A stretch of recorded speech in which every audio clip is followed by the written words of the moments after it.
How's everybody doing today? I just want to thank everybody for being here and then have me being blessed to be here and the opportunity to be on behalf of my team. I don't thank Sark and the media team for choosing me to talk on the standpoint of the Burnt Orange University of Texas. So thank y'all. We'll start over here on the left side, fourth row.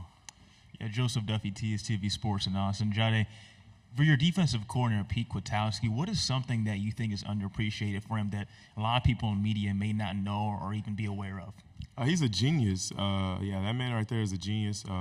From a standpoint of us having that record 5-7, and then giving up those amount of points that year, from going from 8-4, and then 12-2. I mean, like, if you could describe one person in one word, I'd say growth. And that's somebody I can trust to make me a better person on and off the field as a man. So I appreciate him. On the aisle, fourth row. Hey, Jahdae, Travis Raycheck, Spectrum News. Remember watching you walk off the field in New Orleans, and you kind of did like a turnaround and looked, maybe this is my last time on a college football field. What do you remember about that moment, and then what has that moment done for you as far as motivation this offseason? Yeah, that moment right there was a little bit weird for me. I was quite kind of confused on, what was next for me in the journey. But me being right now and being here today and blessed, I'm being where my feet is at. That loss and that feeling right there, people don't like feeling that. So in order to not feel that, you have to, take one day at a time and move with a mindset of not having regret. And I'm glad that we had that taste last year, because now we have the opportunity to work every single day to not have that taste again. So, everybody goes through something in life, and it's kind of how you to choose and to kind of to figure out somebody as a man's character is how you adapt to a situation like that. And I think as a team, as a collective team, we're gonna adapt very well to that situation. So. Left side, second row. Yeah, Chris Hummer, 24/7 Sports. I'm curious, how many times this offseason have you gotten the question, is Texas ready for the SEC? And then how do you think about that question? It's kind of been like the main question. I think I've seen it on Twitter and things like that. But at the end of the day, football's football.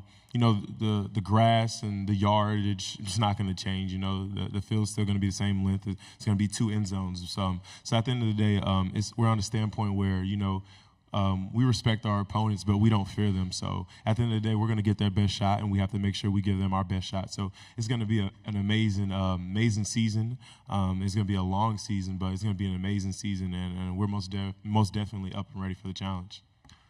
Front row, and then pass it over your shoulder. Eric Bailey with Tulsa World, bringing up another tough game from last year. That final drive against Oklahoma in the Cotton Bowl, how tough was it just trying to get that one stop you guys needed, that one play you guys needed, and how much did that drive really propel you for the second half of the season, what you guys were able to do? I mean, that drive right there, let alone, it taught us to – like something so small, it could change the trajectory of the game. So, and it was communication. Not having a communication, it was kind of what led up to that play and us losing that game. So, with that being said, just knowing on how important communication is in the back end and being well connected and everybody being on the same page with each other, it means a lot. It means everything with the defense. Third row, and then pass it to your right. Derek Peterson, Saturday Down South. Texas has had a pretty good run of running backs, of impressive running backs coming through. And there's some excitement that C.J. Baxter can be another one of those guys, I guess from your perspective. Mm-hmm. Have you seen him grow this offseason? Before I even, I love that question. Before I even hit on Cedric and those guys, I mean, it all starts with, just the program. Coach Sark, him hiring Coach Choice, and Coach Choice is a person and a wonderful man. He helps everybody be a better man individually, and I know if he's doing that for me, and I'm not even in his room, I know most definitely what he's doing for the running back room. So, but to hit on for your question, Cedric, he's growing. He got to learn under Jonathan Brooks, a great back, and he's still learning from Coach Choice. So the sky's the limits for him and the rest of the guys in that room. Right here on the aisle. Justin Wells, Inside Texas. Good to see you today. How you doing? Hey, there was an expectation and talk that you may leave early last year. Mm-hmm. And, what was that conversation you had with your family about coming back to Texas for your senior year and to do that? And what was your impression of your ranking on that college football 25 game? We'll go from the game, and then we'll go to reality and things like that. But for the game, I haven't even played it yet. I just got the code last night. I'm gonna download it, after this wonderful SEC Media Day with you guys. I'm gonna go home and download it. But rating, it is what it is. This is a game at the end of the day. But to hit on the main question and the big task, with me coming back, it was so much emotion and things like that. I really had to sit there and pray, and then talk with my family, and then also I got advice from Coach Sark, Michael Huff, Quandre Diggs, and things like that, and vets like that, and just kind of wanted to hear their standpoint. They all gave me feedback, and I just kind of like put it in this big jar of my own, and I had to figure out which one was my best opportunity, and like that, and me praying was what really helped and dove into that, but it was a lot that came with it. But at the end of the day, right now, Sark always tells me, be where your feet's at, and ever since I made that decision to come back, I'm locked in right now, and I'm most definitely ready for the season. So, Third row. Tyler Shaw with KBTX in College Station.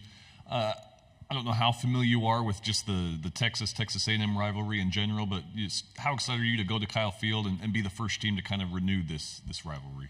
It's going to be amazing. All the games are going to be amazing. I'm not just looking forward to that game. I'm looking forward to every single game. That was another reason why I came back to play one more season in this burnt orange for this great university.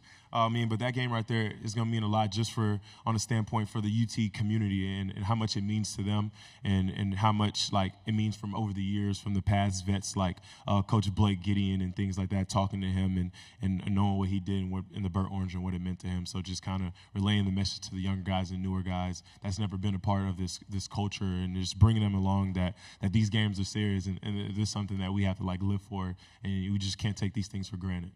Right side, third row. Jahdae, Carter Yates with Dave Campbell's Texas Football. Can you tell the story of 23 to number 7? Okay. So me, for one, starting off to wear 23 is to honor a friend that passed away, Todrick Fowler. We called him Trolley. He passed away in Austin, Texas, but that was something to do for him, and I kind of felt me deciding to come back and things like that. It kind of felt like a point, I think I did a lot and to honor him, to honor 23 and like that for him and stuff like that. And 7 is something I always wanted to do. I had to ask Huff and Coach Sark for their permission, and they granted that permission. And they let me wear 7, but just kind of being able to wear 7, it means a lot to me. Just growing up watching Michael Huff's highlights and stuff like that, I never was able to. I don't remember. I was so young to watch a live game of Michael Huff at UT, but being able to watch the highlights and to look at him and wanting to do better in him in that number. When he gave me the number, I told him I wanted to do better. I'm always striving for greatness, and it's so hard to do better in a number that somebody was so great in. But I'm up for the challenge, and I know it's going to push me to be the best version of myself on and off the field. So, Final 2 questions. We'll go here and then AP. Corey Mose, KB Sports. Nice to see you, Jahdae. How you doing? Love the suit. Love the suit. I messed with your shoes today. Crazy. Marnie's, But anyway, just wanted to ask you about the secondary. You have a fellow Austinite now coming with Andrew Makuba. How's it been like reconnecting with him and getting him all situated in the defense? But then also your role is going to shift a little bit as well. How excited are you to show your versatility, not only in the nickel, but also out wide at corner? Yeah, I'll start off the question with Andrew and things like that, and I'll bring Taff along. Me and Andrew, we go way back with Michael Taff. We've started training with each other 8 years ago and things like that. And over the years, just seeing the growth of those two people on and off the field, they pushed me to be the best who I could be. Taff look ups to me, but I look up to Taff at the end of the day. Taff, he went through so much adversity from being a walk-on to being on scholarship, and that kind of motivates me, just knowing that if he could do it, I can do more. There's more in my book to do. And then Drew, I try to get Drew to come to Texas from day one. I didn't want him to go to Clemson, but it was his decision and stuff like that. But I'm proud that he's here now and he's a family now. But for the defensive group, for me being versatile, that's a plus for the team. But I want to hit on the person Sark is and the coach he is, the way he recruits and stuff like that. You could talk about recruiting, but the way he produces, he obviously produced me to be a better player and a better person, but a better person off the field and a better player on the field. But they just don't produce me. They produce everybody. I'm versatile, but everybody in that staff, I can name 5 safeties that can go play nickel right now, and they actually get reps at nickel at practice. And I can name 4 to 5 corners that get reps at nickel. So they make everybody versatile because they produce talent. And at the University of Texas, they produce talent. I mean, you can see it over the years and stuff like that. So, final question right here. Jahdae, AP Stidham, AP and Kelly, as we see at syndicated radio, would you mind ranking the nickel, cornerback, and safety position, your preference? And has Coach discussed that when you're playing in the SEC, the defense has to do certain things? I mean, I feel that at those 3 positions, those are all important positions and things like that. You know, at the nickel, it's so much that can go on, but I feel like at the nickel, you're kind of more in the game. You know, at corner, you tend, as a corner, people, they tend to get, they can lull you to sleep, you know? Coach Joseph used to tell me when I used to play like primary corner my sophomore year, he used to tell me, it can only be 5 plays. Like, you can only probably change the game 5 plays out of the game, and you just have to kind of stay awake for those 5 plays. So it's kind of always different, you know, at position. So at nickel, it's like you're in there, like you're in the trenches. I can be in the run game. I could be a perimeter guy. I could be in the slot guarding one of their best receivers.